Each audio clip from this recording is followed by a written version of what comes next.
अस्सलामु अलैकुम वरहमतुल्लाहि वबरकातुहू। बिस्मिल्लाहिर्रहमानिर्रहीम। नहमदुहु व नुसल्ली अला रसूलिहिल करीम व अला आलिहि व अस्हाबिहि अजमईन, अम्मा बाद। मोहतरम दोस्तों, देखो, नीतीश राणे के जो बयानात है मस्जिदों से मुताल्लिक़, मदरसों से मुताल्लिक़, अब चूँकि वो मिनिस्टर आदमी है, हम उसके मुंह को, उसके नात को नहीं लग सकते हैं। उससे बेहतर ये है कि करने वाले कुछ काम हम करें। जो लोग मेरे साथ में सालों से जुड़े हुए हैं वो लोग जानते हैं कि मैं आपको कई सालों से ये बातें बोल रहा हूँ कि देखो, मदरसे का निज़ाम हो या मस्जिद का निज़ाम हो, सबसे पहले तो हमारे पास में एक ट्रस्ट, एक हमारी संस्था, वो गवर्नमेंट रजिस्टर्ड होना चाहिए। जो हमारी संस्था, जो हमारी कमेटी गवर्नमेंट रजिस्टर्ड है, उसका हर 2 साल में इलेक्शन होना चाहिए। अब यहाँ मसला क्या आता है, बहुत सारे लोगों को ये लगता है कि मुफ्ती साहब के किसी मस्जिद के सदर साहब से झगड़े हैं या उनकी लड़ाई है, इसीलिए मुफ्ती साहब बार बार ये बात बोलते हैं। भाई, ऐसा नहीं है। देखो, मेरी हर मस्जिद, मैं आखिरी भी जो मेरी मस्जिद थी, हमारे सदर साहब की इतनी दिल से इज्जत करता था, आज भी इज्जत करता हूँ। अगर मैं थोड़ा सा और आगे बढ़ के आपको ये बोलूँ कि मैं उनको अपने वालिद जैसा समझता हूँ अभी भी, उसकी वजह यह है, वो बेचारे भी मेरी वैसी ही इज्जत करते थे, आज भी करते हैं। और मैं जुमा के दिन तो उन्हीं के घर पे खाना खाता था, जुम्मे की नमाज के बाद में। तो लोग जो है ना, ये चीज़ों को निगेटिव में लेते हैं। उनको लगता है मुफ्ती साहब, अरे भाई, मैं मेरे लिए नहीं बोलता हूँ, मैं दूसरों के लिए बोलता हूँ। जैसे किसी मस्जिद से, अभी जैसे हमारे एक उस्ताद 30 साल से इमामत कर रहे थे, एक झटके में उनको निकाल दिए। वो मुफ्ती साहब मिले थे औरंगाबाद के, मैं जो प्रोग्राम में, हाँ, जो जलसे में मैं गया था, शायद उसी टाइम की बात है। उन्होंने ये बताया कि 38 साल एक आलिम दीन ने वहाँ पे इमामत की है और उनको एक झटके में निकाल दिए। तो मुझे ये चीज़ों का दर्द होता है, गम होता है, अफसोस होता है। इसलिए मैं कहता हूँ कि देखो, चाहे मदरसा हो या मस्जिद हो, जो कमेटी, जो ट्रस्ट आप बना रहे हो ना, उसको गवर्नमेंट रजिस्टर्ड करो और उसका हर 2 साल में इलेक्शन करो। अच्छा, अगर आपको सदर नहीं बदलना है, जैसे मिसाल के तौर पे आज जो सदर है, तो ऐसा ज़रूरी नहीं है कि हर 2 साल में आप उनको बदलो। वो एक ही सदर आप रख सकते हो। खाली जो प्रोसेसिंग है, कानूनी जो प्रोसेसिंग है ना, वो एक बार दोहरा लिया करो हर 2 साल के अंदर। उसकी एक फॉर्मेलिटीज़ होती है, वो कंप्लीट करो। तो आपके पास में जो है ना, वो ट्रस्ट के, वो फाउंडेशन के प्रॉपर पेपर रहेंगे, प्रॉपर डॉक्यूमेंट रहेंगे कि भाई, ये फाउंडेशन, ये ट्रस्ट के अंदर हर 2 साल में इलेक्शन होता है। भले सदर एक ही रहने दो, उसमें कोई मसला नहीं है। जैसे वजीर आजम हर इलेक्शन के बाद अगर सेम है तो उससे कुछ मसला नहीं है। मुख्यमंत्री हर इलेक्शन के बाद सेम है, उससे कोई मसला नहीं है। लेकिन वो इलेक्शन की प्रोसेसिंग होना ज़रूरी है। और दूसरी जो अहम चीज़ है ना, वो है बैंक का अकाउंट। ये मैं हज़ारों बार बोल चुका हूँ। बैंक अकाउंट के फ़ायदे क्या है? बैंक अकाउंट के फ़ायदे ये है कि जो इमाम साहब को या मौज़न साहब को आप तनख्वाह या सैलरी भी दे रहे हो ना, वो उनके भी काम आने वाली चीज़ है। गवर्नमेंट की बहुत सी फैसिलिटीज़ वो ले सकते हैं। जैसे अभी महाराष्ट्र के अंदर और राजस्थान में और गुजरात में और कुछ इंडिया के स्टेट्स के अंदर लाडली बहन योजना शुरू हुई। उसके जो 1500 रुपये मिल रहे हैं, वो सिर्फ ऐसी औरतों को जिनके शोहर की कमाई, एक लिमिटेशन है उसका, 5 लाख से नीचे होना चाहिए। अब इमाम साहब की तनख्वाह तो 5 लाख रुपये सालाना तक होती नहीं है। तो इसके लिए वो आसानी से, उनकी बीवी है या उनकी बेटियां हैं या उनकी बहनें हैं, वो उससे फ़ायदा उठा सकते हैं। 5 किलो अनाज जो गवर्नमेंट की तरफ से फ्री में और मुफ्त में आपको मिलता है, उसका आप फ़ायदा हासिल कर सकते हैं। उसके अलावा 2,80,000 रुपये गवर्नमेंट घर के लिए देती है, प्रधानमंत्री आवास योजना के। वो हमारे इमाम साहब, मौज़िन साहब और मदरसे में पढ़ाने वाले सारे मुअल्लिमीन, अगर वो सारे मुअल्लिमीन को तनख्वाह उनके बैंक अकाउंट में मिल रही है ना, आसानी से ये सारी फैसिलिटीज़ हासिल कर सकते हैं। अब हमारा प्रॉब्लम ये है, हमारे पास बैंक का भी सिस्टम अभी तक आया हुआ नहीं है। तो इसके लिए जो है ना, ये चीज़ों को हम पक्का करें। अब देखो, तीसरी चीज़, अब मस्जिदों के नाम पे जो है ना, हमारे देश में हमने बहुत सारी इमारतें खड़ी की हुई है। अब वो गवर्नमेंट के लीगल डॉक्यूमेंट्स में हमारे पास में जो है मस्जिद नहीं है वो।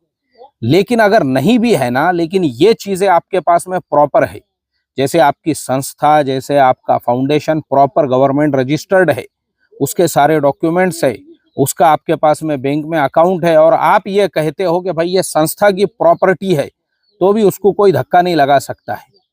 कम से कम वो संस्था के नाम पे होना चाहिए। और जो बांधकाम है उसका हमारे पास में सारे जो है ना लीगल परमिशन होना चाहिए। अब हमारा ये भी एक बहुत बड़ा प्रॉब्लम है। अभी मुझे किसी ने बताया कि औरंगाबाद के अंदर किसी पीर साहब की खानकाह का तामीरी काम चल रहा था और करोड़ों रुपये वो गड्ढे भरने में और उसको बनाने में और बिल्डिंग के अंदर जो है इस्तेमाल हुए, और उसके बाद में वहाँ की महानगर पालिका ने उस पे स्टे लेके आ गई और काम को रोक दिया। अब मुझे बताओ, मेरा सवाल ये है कि 3 करोड़ का आपने वहाँ पे काम किए, तो वो 3 करोड़ रुपये जो उम्मत के आपने गड्ढों में डाल दिए, उसका जिम्मेदार कौन है? प्रॉब्लम हमारा यही होता है। हमको क्या लगता है भाई, मस्जिद तो मस्जिद है तो प्रॉपर आप गवर्नमेंट यानी आप जो है ना मस्जिद बना रहे हो तो प्रॉपर डॉक्यूमेंट्स के साथ में बनाओ ना। फिर कल को इस तरह से बुलडोजर अगर चलेगा, फिर हम क्या बोलते हैं कि देखो जालिम हुकूमत ने मस्जिद के ऊपर बुलडोजर चला दी। अब बहुत सारे लोग कमेंट ये करते हैं कि मुफ्ती साहब ऐसे ही बहुत से मंदिर भी होते हैं, ऐसे ही बहुत सारी संस्थाएं भी होती है। तो देखो, जो मंदिर का ट्रस्ट होता है ना, वो यही काम करता है।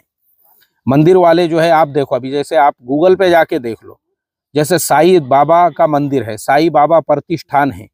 अब आप देखो वहां पे वो मंदिर का इलेक्शन साल में यानी कितने साल में होता है, आपको सारे डिटेल्स मिलेंगे। उनका बैंक में अकाउंट है, उन्होंने वो मंदिर के पैसों पे हॉस्पिटल बनाया हुआ है शिरडी के अंदर, और भी बहुत सारे खैर के काम वहां पे वो करते रहते हैं। क्यों?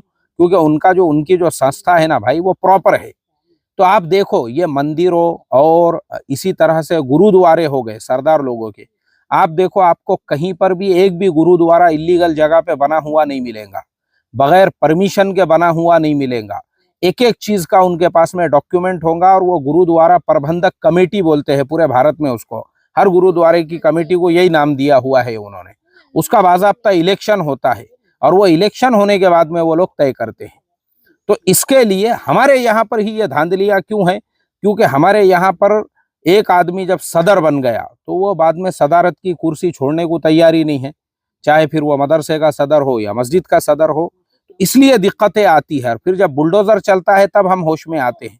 अरे भाई, तुमको अगर एक ही सदर रखने का है तो रखो, लेकिन हर 2 साल में इलेक्शन करके कम से कम उसकी फॉर्मेलिटीज तो पूरी करो। ये होना चाहिए। बैंक में अकाउंट रखो, आपका पूरा हिसाब किताब रहेगा। तीसरी जो चीज मैंने बताया, लीगली हर काम करो। और कोई भी कंस्ट्रक्शन हो रहा है ना, वो मुकम्मल होने के बाद उसका एक और डॉक्यूमेंट बनता है, उसको कहते हैं कंप्लीशन सर्टिफिकेट। बहुत बहुत बहुत जरूरी है। अगर आप खुद का घर भी बना रहे हो तो कंप्लीशन सर्टिफिकेट के बगैर आप, घर जैसे ही मुकम्मल हुआ उसको कॉरपोरेशन वाले आके देखेंगे और आपको कंप्लीशन सर्टिफिकेट देंगे। अगर वो नहीं रहेगा ना, वो घर बाद में बिकेगा नहीं आपका, याद रखो। बाद में आप बनाने को जाओगे, बहुत दिक्कतें आएंगी, तकलीफें आएंगी। इसलिए वो कंप्लीशन सर्टिफिकेट, चाहे आपका घर क्यों ना हो, घर होते ही उसका बना लो, मस्जिद होते ही उसका भी बना लो, कोई आप दीनी मदरसा बना रहे हो, तो ये सारी चीज़ें हमारे पास में होना चाहिए। देखो, हमको कोई दिक्कत नहीं है।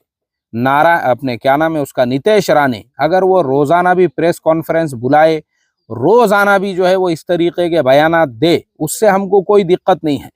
उसको बयानात देने दो आप। हम अपनी जगह पे पुख्ता होना चाहिए, हमारे सारे डॉक्यूमेंट्स अपनी जगह पे प्रॉपर होना चाहिए।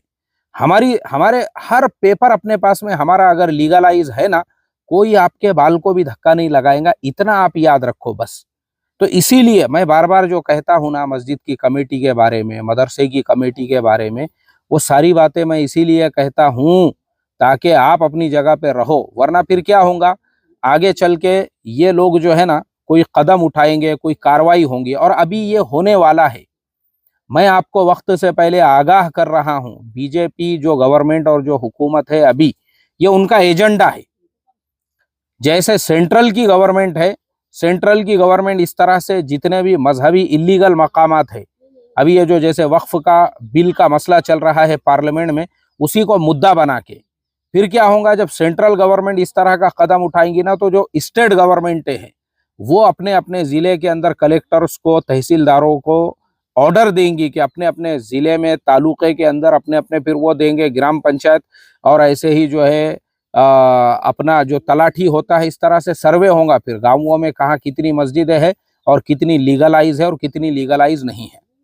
अगर आपकी मस्जिद नहीं भी है, मैंने जैसा पहले बताया, फिर दोहराता हूँ उसी बात को, अगर आपके पास मस्जिद का परमिशन नहीं भी है, लेकिन आपने एक इमारत तामीर की है ना, तो कम से कम वो इमारत, वो बिल्डिंग का आपके पास में जो है परमिशन होना चाहिए।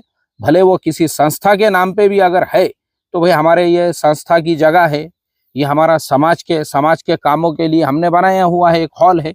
हाँ, अगर आप उसमें नमाज पढ़ रहे हो, उससे आपको कोई नहीं रोक सकता है, क्योंकि संवैधानिक हक है आपका, आप नमाज कहीं पे भी पढ़ सकते हो।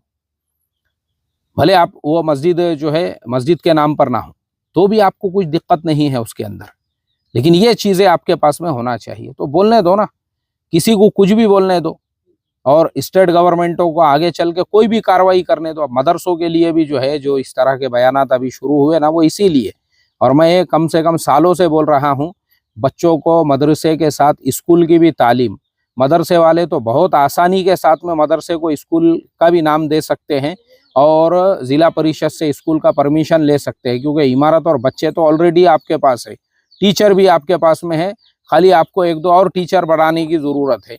आसानी से आप ये सारे काम कर सकते हो। ये तो मैं सालों से बोलते आ रहा हूँ। तो इसके लिए देखो, बस मेरी इतनी ही रिक्वेस्ट और दरख्वास्त थी आप सब लोगों से। दुआओं की खुसूसी दरख्वास्त के साथ हम लेते हैं आप तमाम लोगों से इजाज़त। अस्सलामु अलैकुम वरहमतुल्लाहि व बरकातहू।